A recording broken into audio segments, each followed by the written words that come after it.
नमस्कार दोस्तों, मैं बाबूजी आपका स्वागत करता हूं आपके अपने YouTube channel tricky math bye बाबूजी में।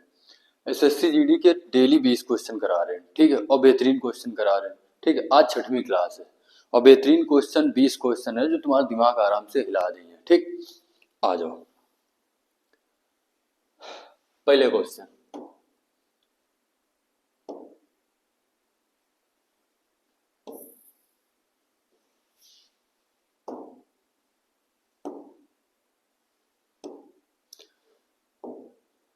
देखो, पहला क्वेश्चन समझो। कह रहा है S1 अकेले एक काम को 16 दिनों में कर सकता है और S2 अकेले उसी काम को 80 दिनों में कर सकता है। S3 की सहायता से वे उसी काम को 6 दिनों में पूरा करते हैं। S3 अकेले उसी काम को कितने दिनों में करेगा? काम समय का क्वेश्चन है। कह रहा है जो S1 है वो किसी काम को कितने 16 दिनों में करता है और जो S2 है वो इस काम को कितने दिन में करता है? 80 दिनों में।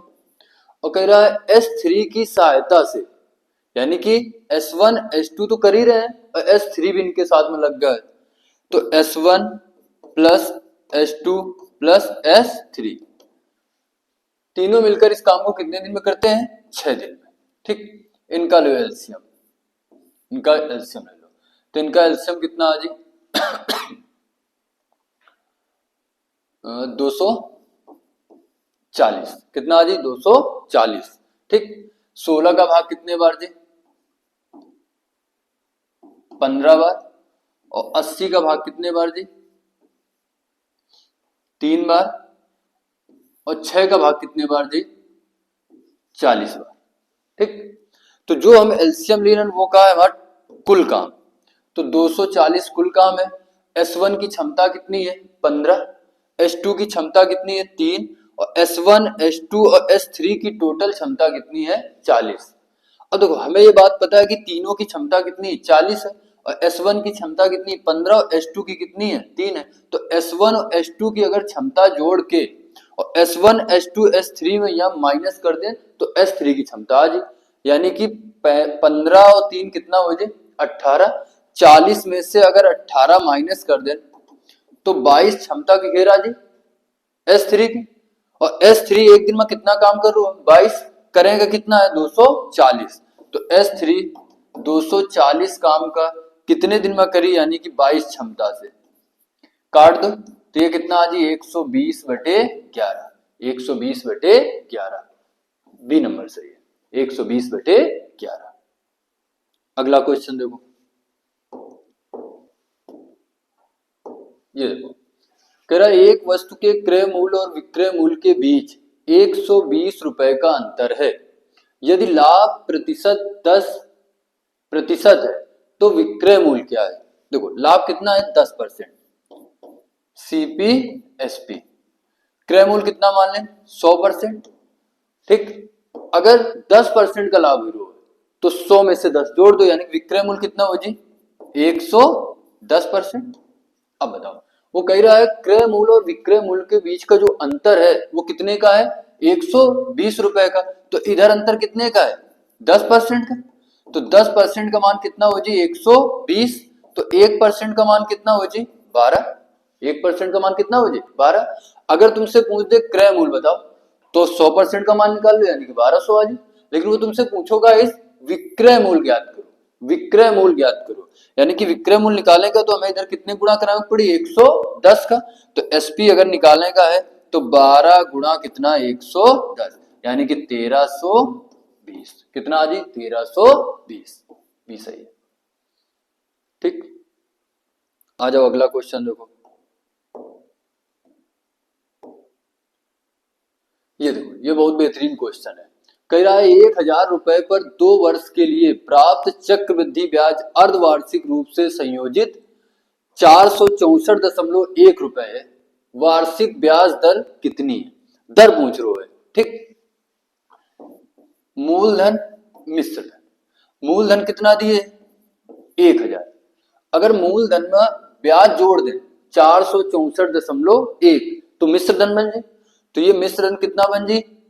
1464.1। ये मिश्र धन बन गया, ठीक। अब ध्यान दो, दशमलव हटा के इधर एक जीरो बढ़ा लो, ठीक। अब एक बात ध्यान दो, ये हमें दिखाई क्या दे दो 10, देखो 10 की पावर 1 कितना होता है 10, 10 की पावर 2 कितना होता है 100, 10 की पावर 3 कितना होता है 1000, और 10 की पावर 4 कितना होता है 10,000, कितना होता है 10,000।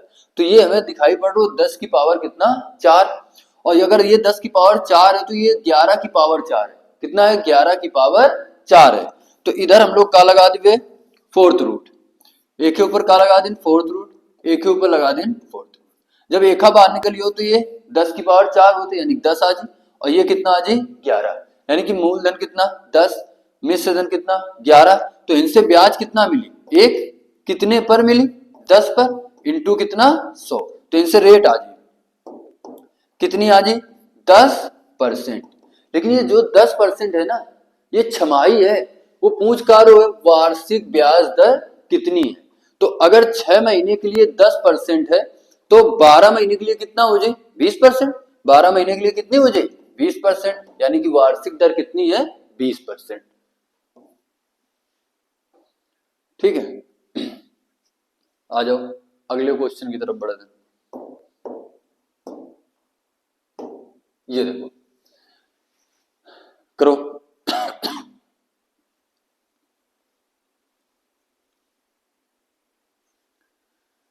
किराए एक वस्तु 40% और 50% की दो क्रमिक छूट के बाद 204 रुपए में बेची जाती है, वस्तु का अंकित मूल्य बताओ। छूट मिले डिस्काउंट, एमपी और एसपी, छूट हमेशा अंकित मूल्य पर मिले थे, ठीक। पहली छूट कितनी है 40%, 40% का भिन्न कितना लिखा तो 2/5, यानी कि अगर अंकित मूल्य 5 है तो में से 2 का डिस्काउंट मिल लो है, यानी कि विक्रय मूल्य कितना हो जाए 3, ठीक। दूसरी छूट कितनी है 50%, तो 50% का भिन्न कितना लिखा तो 1/2, यानी कि अगर अंकित मूल्य 2 है वो में से 1 का डिस्काउंट है, यानी कि विक्रय मूल्य कितना हुए 1 हुए, कितना हुए 1 हुए। इधर गुणा करा दो सीधा तो ये कितना आ जाए 10, इधर गुणा करा दो तो ये कितना आ जाए 3, ठीक। तो ये आगा विक्रय मूल्य और ये कहा आगा अंकित मूल्य, ठीक। अब सवाल में दिए छूट के बाद 204 रुपए में बेची जाती है, तो इधर विक्रय मूल्य 3 है और ये 3 का मान कितना हो जाए 204, तो भाई एक का मान कितना हो जाए 64, एक का मान कितना हो जाए 64। तुमसे क्या पूछ रहे हो वस्तु का अंकित मूल्य बताओ, तो इधर अंकित मूल्य कितना है 10, तो 10 का गुणा करा दो, यानी कि आंसर 640, 640। भाग में गलती हो गया, 3 का भाग करो कितने बार जी 6 बार, फिर कितना 8 बार 68, ठीक। अब 10 का मान निकाल दो तो 10 का गुणा करा दो, यानी कितना आ गया 680, कितना आ गया 680, ए नंबर। अगला क्वेश्चन देखो, ये देखो किराया टी यू और वी का औसत भार 42 किलो है, ठीक। T plus U plus V का जो औसत भार है ना वो 42 केजी है, ये औसत भार है। व्यक्ति कितने 3, अगर 3 का गुणा करा दें तो कुल योग निकल के आ जाए भार का, ठीक। तो अगर इधर गुणा करा दो तो ये कितना आ जाए 126, यानी कि इन तीनों का जो भार है ना वो कुल मिला के कितना 126। अब कह रहा है टी प्लस यू का औसत भार कितना है 40, तो व्यक्ति कितने हैं 2, 2 का गुणा करा दो यानी कि इनका कितना होगा 80, कितना होगा 80। आगे का दिए कह रहा है और u और v का, u प्लस v का जो औसत भार है वो कितना है 36, तो 36 गुणा कितना कर दो 2, यानी कितना आ जाए 72। अब बात समझो, टी यू वी का औसत भार टोटल कितना है 126, टी यू का कितना है 80। अगर हम ए में से इन तीनों में से टी यू का माइनस कर दें तो इनसे वी का निकल के आ जाए, अगर ये घटा दें तो वी का आ जाए कि ना आ जाए। तो अगर 126 में से हम 80 माइनस कर दें तो कितना आ जाए 46, कितना आ जाए 46, तो 46 से क्या बाहर आ जाए वी का, वी का आ जाए। अब देखो u और v का टोटल कितना है 72, अगर u प्लस v का बाहर रख दो, कितना है 46 और बराबर कितने के 72, ये उधर जी तो माइनस हुई तो u का मान कितना आ जी, घटा दो 6 और कितना 2 26, कितना आ जाए 26 kg। एक बार फिर समझ लो, कह रहा है टी यू वी का औसत भार 42 रहा है, 3 व्यक्तियां गुणा करा दें, कुल योग कितना आ गया 126। फिर टी यू का औसत भार 40 है, 2 व्यक्तियां गुणा करा दें, कितना आ गया टोटल 80। यू वी का कितना है 36 और 2 का गुणा करा दें, कितना आ गया 72। अब देखो तीनों का कितना 126, अगर टी यू का माइनस कर दो तो टी यू का माइनस करियो तो वी का आ जाए इनसे, तो 126 में से 80 अगर माइनस कर दूं तो 46 के क्या भार आ जी वी का, और इधर यू वी का टोटल कितना है 72, अगर 72 में से वी का कितना है 46 तो यू का कितना हुए 26। अगला क्वेश्चन देखो, ये देखो कह रहा है एक विद्यार्थी के 6 विषयों में प्राप्त औसत अंक 75 है, यदि उस विद्यार्थी को एक विषय में 80 अंक प्राप्त होते हैं तो शेष विषयों में प्राप्त कुल अंक कितने हैं। बहुत क्वेश्चन आसान है, ठीक है, जरूरी नहीं कि 20 क्वेश्चन जो दे रहे हो सारे अच्छे सवाल हो, उनमें से 6-7 सवाल ऐसे होते हैं जो नॉर्मल होते हैं, ठीक है। ध्यान दो 6 जो विषय हैं उनका औसत कितना है 75 है, तो अगर इनका गुणा करा दें तो कुल योग आ जाए 6 विषय का, तो ये कितना आ जाए 450, कितना आ जाए 450, ठीक। अब देखो एक विषय के अंक कितने हैं 80, वो इनमें से घटा दो, अगर इनमें से घटा दो तो ये कितना आ जाए 7, ये कितना आ जाए 3, 370, कितना आ जाए 370, तो शेष विषयों का जो प्राप्त कुल अंक है वो कितने हैं 370।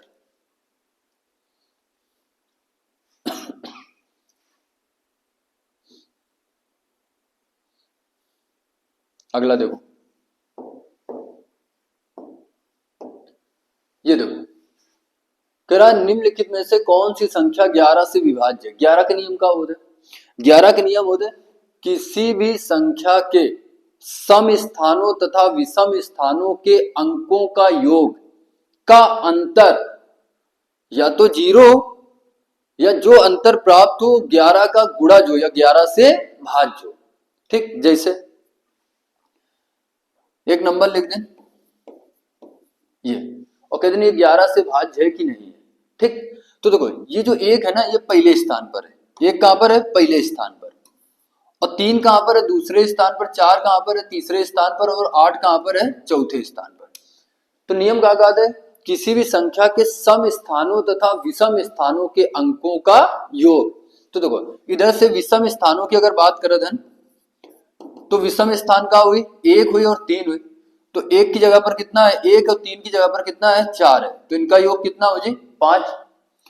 अब अगर सम स्थानों की बात करें तो सम स्थान कितना हुई 2, 2 की जगह पर कितना है 3 और 4 की जगह पर कितना है 8, तो ये कितना आ जाए 11, ठीक। सम स्थानों तथा विषम स्थानों के अंकों का योग का अंतर या तो 0 या तो जो अंतर प्राप्त हो 11 से भाज्य हो। तो इधर देखो 11 और 5 के बीच का अंतर कितने का है 11 और 5 के बीच का अंतर कितने का 6, तो 0 तो प्राप्त नहीं हुआ, और जो 6 प्राप्त का वो 11 से भाज्य नहीं है, यानी कि संख्या 11 से भाज्य नहीं है। अच्छा अब अपने क्वेश्चन पर बात करें।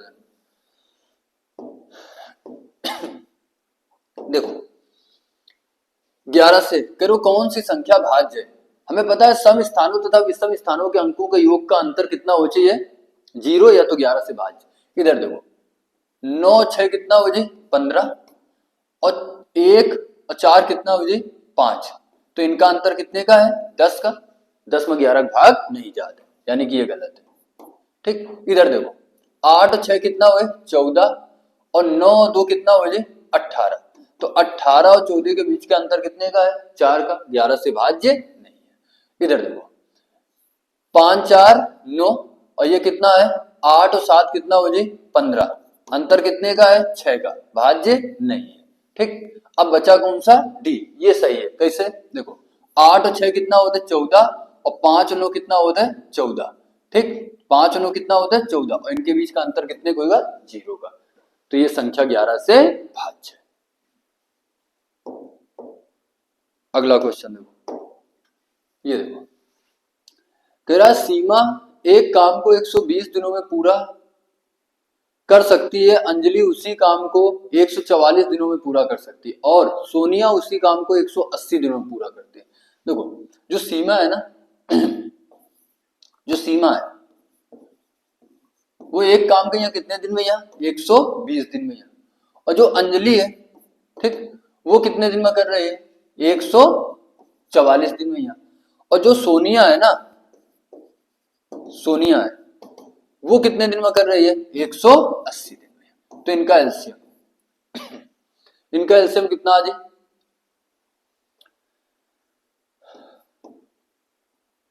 720 ले, कितना आ जाए 720। ठीक, देखो इधर भाग कितने बार जी, 6 बार, और इधर कितने बार जी, 5 बार। ठीक, और इधर कितने बार जी, 3 बार। ठीक है, तो ये इनकी क्षमताएं आ गई। ठीक, अब वो कह रहा है कि यदि वे तीनों उस काम को एक साथ मिलकर करते हैं और उन्हें 3300 रुपए का भुगतान किया जाता है, यानी कि तीनों का कितना मिल लो पैसा, 3300 रुपया। तो जो पैसा मिली ना वो इनकी क्षमता के अनुसार बढ़ी। ठीक, तो एक हेर एक दिन की क्षमता काम करें कितनी, 6 एक हेर कितनी है, 5 एक हेर कितनी है, 3, तो तीनों की मिला के कितनी है, कितनी है 14, 6 5 11 3 14। ठीक, और 14 बराबर कितना हो जी, 3300, और पूछ के खेल रहे हो क्षमता, सॉरी कि क्या पूछ रहे हो है हिस्सा अंजलि का, तो अंजलि की दर कितना मिल रहा है, 5। ठीक, क्यों गलती हुई है, कट नहीं रही संख्या, एलसीएम कितना आ जाए 720, नहीं 12 से कट दी तो ये कितना आ जाए 10, ये कितना आ जाए 12, ये कितना आ जाए 15।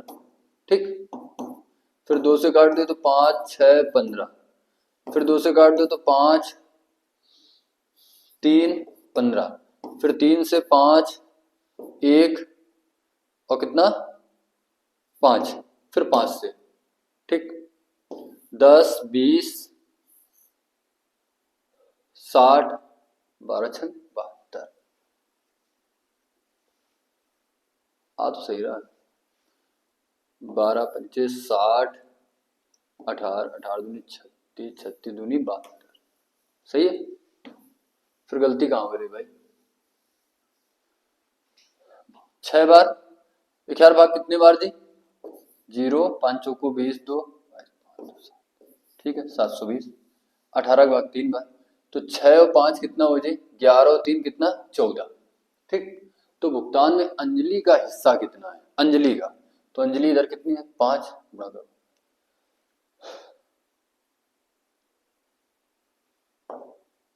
काटो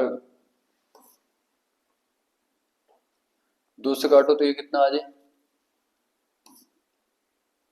आने दो कहाँ गलती हो रही है, 120 144 180 720 12 6 5 8, अरे भाई गलती इधर है, ये देखो ये इधर कितना आ जी 6, इधर कितना 5 और इधर कितना 4, ये गलती है।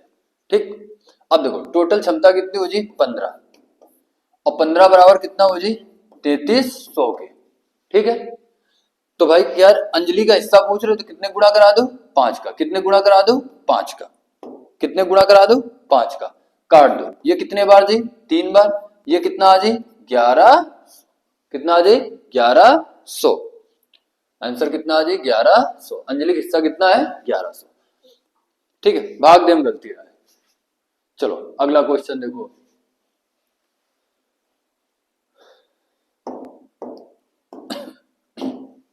ये क्वेश्चन है, कह रहा है लड़के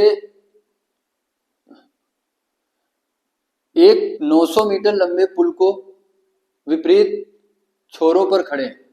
ठीक है, यदि वे क्रमशः 10 मीटर प्रति मिनट और 8 मीटर प्रति मिनट की चाल से एक दूसरे की ओर चलते हैं तो वे एक दूसरे से कितने समय बाद मिलेंगे। देखो दोनों का है विपरीत दिशा में, और विपरीत दिशा में चालें क्या होती हैं, जुड़ती हैं, तो हमें निकालने का समय, तो समय बराबर क्या हुए, समय बराबर दूरी बटे चाल, तो दूरी कितनी है 900, और चाल नीचे विपरीत दिशा में चालें जुड़ जाइए, यानी कि 10 और 8 कितना हो जाए 18, बस भाग कर देगा। ये कितने बार जी 5 बार, यानी 50। कितने 50 मिनट बाद एक दूसरे को मिलेंगे। अगला क्वेश्चन देखो, ये देखो मिश्रण का क्वेश्चन है। कह रहा है मिश्रण में अम्ल और पानी का जो अनुपात है, अम्ल और जो पानी का अनुपात है वो कितना है 7:4 है।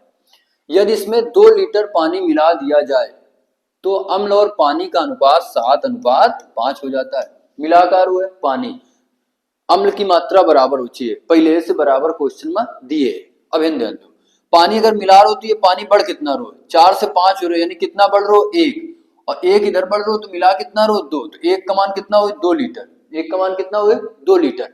पूछा गया इस तुमसे मिश्रण में अम्ल की मात्रा कितनी है, तो 7 दूनी 14, कितनी है 14। अगला क्वेश्चन देखो,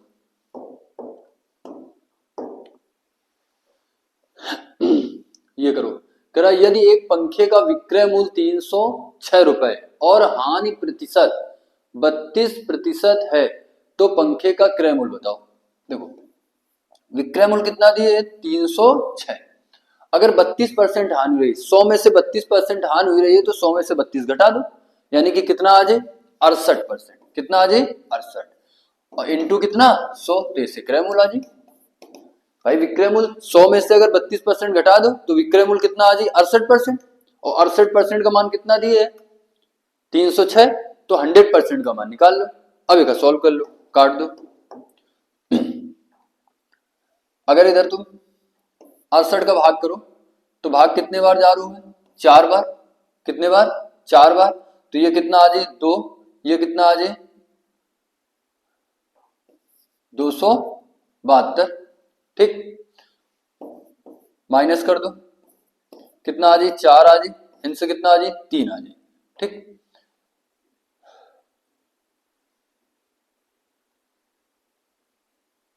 फिर गलती हो रही है, देखो ध्यान, 68 का भाग दिया तो कितने बार दी 4 बार, 8 चौको 32, 6 चौको 24 और 3 27, ठीक।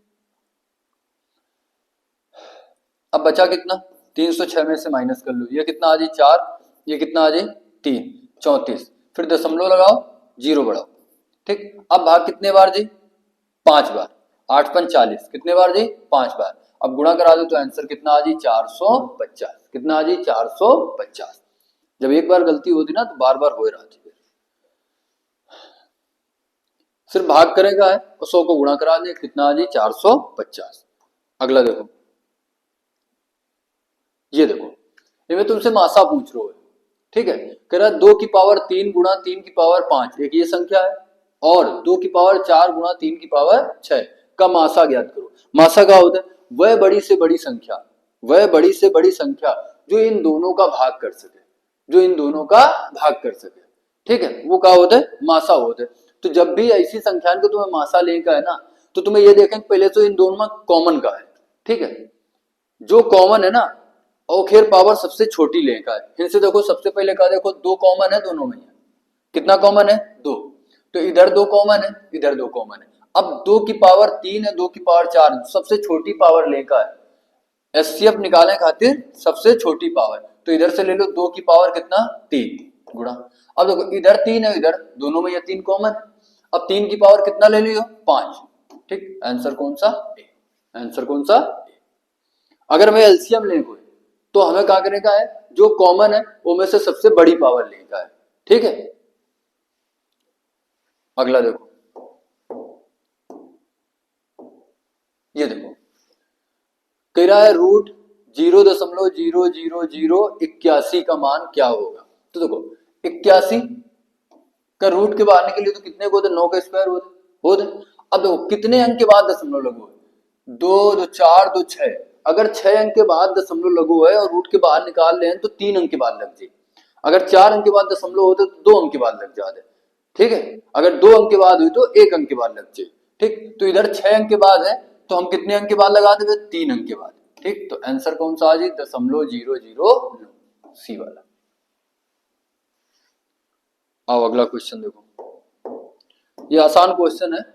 ये देखो, प्रथम 31 विषम संख्याओं का औसत कितना है। देखो विषम संख्याओं का अगर योग पूछे ना, अगर विषम संख्याओं का योग तो n स्क्वायर होते, और औसत पूछे तो क्या होते, n होते। मतलब जितनी संख्याएं उतने औसत। इन संख्याएं कितनी 31, तो औसत कितना हुए 31।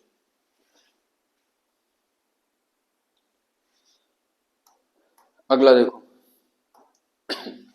ये देखो 4 घंटियां 6, 8, 9 और 10 सेकंड के अंतराल पर बजती हैं। सभी घंटियां एक ही समय पर बजती हैं, कितने मिनट के बाद वे पुनः एक साथ बजेंगी। तो देखो 6, 8, 9 और 10 का तुम्हें काले का है एलसीएम, काले का है एलसीएम। ठीक, तो इनका जो एलसीएम आ जी वो कितना आ जी 360। कितना आ जी 360, तो ये आ जी 360 सेकेंड आ जी, 360 सेकेंड आ जी। अब 360 सेकेंड है, अब हमें मिनट में बदलने का है, तो 60 का भाग कर दो। कितने कर दो 60 का, और जब 60 का भाग करिए तो कितने मिनट बन जाएंगे 6 मिनट। तो पुनः कब ये बजे हैं, कितने 6 मिनट बाद। अगला देखो, ये देखो कह रहा है यदि 7,000 रुपए को ए, बी और सी के बीच इस प्रकार बांटा जाता है कि ए और बी का रेशियो कितना दिए 2 अनुपात कितना 3, और फिर दिए बी और सी का कितना दिए 4 और 5, तो इधर सी बढ़ा लो। फिर क्या कह रहा है बी और सी का दिए, तो एक ऐसी से लाइन खींचो, फिर बी और सी का लिखो।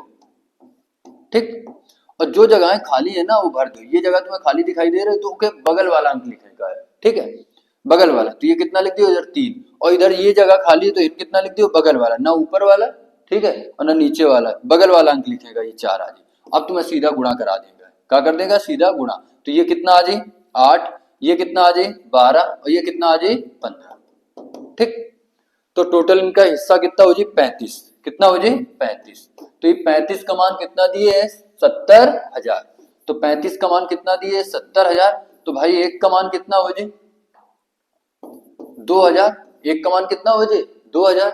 अब पूछ का रो है इसमें ए का हिस्सा कितना है, तो ए का इधर रेशियो कितना है 8, और 8 का गुणा करा दो यानी कितना आ जाए 16,000, कितना आ जाए 16,000। अगला देखो, पिछली क्लास में एक क्वेश्चन ऐसा करा रहा है, कह रहा है Z1, Z2 और Z3 एक काम को Z1, Z2, Z3 एक काम को 100, 50, 75 दिनों में करते हैं। अब इनका ले लो एलसीएम, तो इनका एलसीएम कितना आ जाए 300, कितना आ जाए 300। ठीक, 100 का भाग कितने बार 3 बार, 50 का कितने बार 6 बार और 75 का कितने बार 4 बार। ठीक है, अब वो कहा गया आगे, तीनों ने एक साथ मिलकर काम शुरू किया लेकिन Z2 ने काम पूरा होने से 15 दिन पहले काम छोड़ दिया। तो ये 15 दिन पहले काम छोड़ रहे हो, ठीक है, तो जो व्यक्ति पहले काम छोड़ रहे हो ना काम समाप्त हो जाए उसे उतने दिन काम करा लो, यानी कि अगर ये 15 दिन पहले काम छोड़कर जा रहे हो तो जा नहीं देगा, ठीक है, इससे काम करा लेगा, तो इससे 15 दिन करा लो, यानी कि Z2 जो है ना वो एक दिन में काम कितना करे 6, तो 15 दिन में काम कितना करी 90, कितना करी 90, यानी कि ये 90 काम नहीं कर रहा है और छोड़ के जा रहा है। ठीक, तो इसे अगर 90 हम काम करा लें तो पहले काम कितना रहा 300, अब 90 काम बढ़ जाए। ठीक है, तो काम टोटल कितना हो जाए 300 प्लस 90 यानी कि 390। ठीक है, अगर इसे हम 15 दिन काम करा लें ना तो ये तब तक काम की नहीं जब तक काम समाप्त नहीं होगा, यानी कि तीनों अब अंत तक काम की नहीं, तो तीनों की क्षमता कितनी हो जाए 13, कितनी हो जाए 13, और 13 का भाग दे दो कुल काम में, तो कितना आ जाए 30 दिन, कितना आ जाए 30 दिन। अगला क्वेश्चन देखो, ये देखो कह रहा है एक निश्चित धनराशि पर 6% वार्षिक ब्याज की दर से 2 वर्षों के लिए साधारण ब्याज 960 रुपए होता है। समान अवधि और समान ब्याज दर पर समान धनराशि पर चक्रवृद्धि ब्याज वार्षिक रूप से संयोजित कितना होगा। चक्रवृद्धि ब्याज पूछ रहे हो, ठीक है, तो एक बात समझो, अगर 2 साल का 2 साल का साधारण ब्याज 960 रुपए, तो भाई 1 साल का कितना हो, भाग कर दो, ये कितना आ जाए 4, ये कितना आ जाए 8, यानी कि कितना आ जाए 480। अगर 1 साल का साधारण ब्याज 480 है तो दूसरे साल कितना हुई 480। और चक्रवृद्धि ब्याज में कहा हो तो ब्याज पर ब्याज मिला थे। देखो पहले साल के ऊपर कोनो ब्याज नहीं है, लेकिन जब दूसरे साल आई तो मैं पहले साल का ब्याज मिली, यानी कि 480 का ब्याज मिली कितने परसेंट, 6%। तो 480 का 6% निकाल लो, ठीक, 0 से 0 गुणा करा दो, 8 छंग 48, 6 चौको 24 और 4 कितना आ जाए 28, और 10 का जैसे भाग करियो तो ये कितना आ जाए 28.8। तो इधर 28.8 में ब्याज और मिले, ठीक है, तो यही तो एक्स्ट्रा ब्याज मिल लो है। तो पहले कितना रहा 960 और 28.8 और आ गया, यानी कि टोटल ये जोड़ देगा, तो जोड़े पर कितना आ जाए 988.8, ये जोड़े पर कितना आ जाए 988.8, बी वाला से। अगला देखो, ये देखो, तेरा किसी वस्तु पर 50% की छूट देने के बाद भी 50% का लाभ होता है, वस्तु पर कोई भी छूट ना देने पर लाभ प्रतिशत कितना है। जब भी छूट देने के बाद लाभ कम है, जब भी छूट देने के बाद लाभ कम है तो हमेशा सीपी और एमपी का इस्तेमाल करवे। कैसे, सीपी और एमपी, सीपी कैसे 100% माइनस डिस्काउंट परसेंट है, ठीक है, और एमपी कैसे 100% प्लस प्रॉफिट परसेंट, ठीक है। अब पूरा एक हम बेसिक बताऊं तो ये सारी चीजें निकल के आ रही हैं, ये चीजें डायरेक्ट बता रहे हैं। जब भी क्या करें छूट देने के बाद लाभ कमाए तो हमें सीपी और एमपी का इस्तेमाल करेगा। सीपी कैसे 100% माइनस डिस्काउंट परसेंट, और एमपी कैसे 100% प्लस प्रॉफिट परसेंट। अब देखो इन छूट कितने दे रहे हो 50% की, तो 100 में से 50% अगर छूट दे रहे हो तो 100 में से 50 घटा दो, यानी कि सीपी कितना आ जाए 50%, ठीक। अगर हम बात कर रहे हैं इनकी एमपी की, तो लाभ कितना कमा रहे हो 50%, तो एमपी कितना हो जी 150%, ठीक। इनका बना दो रेशियो, तो ये आ जी 1 कितना 3। अब ये कह रहा है कि वस्तु पर यदि छूट ना दी जाए तो लाभ कितना है। अगर कोई वस्तु का अंकित मूल्य जैसे 1000 रुपया है, ठीक, और अगर वो कहीं हम छूट ना दे तो जो अंकित मूल्य है उतने एक तो बिचवे। तो इधर अगर एमपी 3 है और अगर हम छूट नहीं दे रहे तो जो एमपी है वही का बन जाए एसपी बन जाए, वही का बन जाए एसपी, यानी कि ये का बन जाए अब एसपी विक्रय मूल्य बन जाए, ठीक। तो अगर कोई चीज का क्रय मूल्य कितना है 1 है और विक्रय मूल्य कितना है 3 है, तो प्रॉफिट कितने का है 2 का है, कितने पर है 1 पर है, और गुणा कितना 100, कितना आ जाए 200% लाभ होगा। कितना होगा 200% लाभ। अगला लास्ट क्वेश्चन देखो, ये देखो कह रहा है अमर सचिन से 10% अधिक कुशल है। जो अमर है ना वो सचिन से 10% अधिक कुशल है। अगर ये देखो 10% का भिन्न कितना लिखियो 1/10। अगर सचिन 10 क्षमता का है तो एक ज्यादा कौन है अमर, यानी कितने का है 11 का है। तो ये क्षमता का रेशियो है, ये काहे का रेशियो है क्षमता का रेशियो है। तो इनके समय का रेशियो कितना आ जाए पलट जाए, ये कितना आ जाए 10 आ जाए, ये कितना आ जाए 11। अगर क्षमता का रेशियो 11-10 है तो समय का रेशियो 10 से 11 है।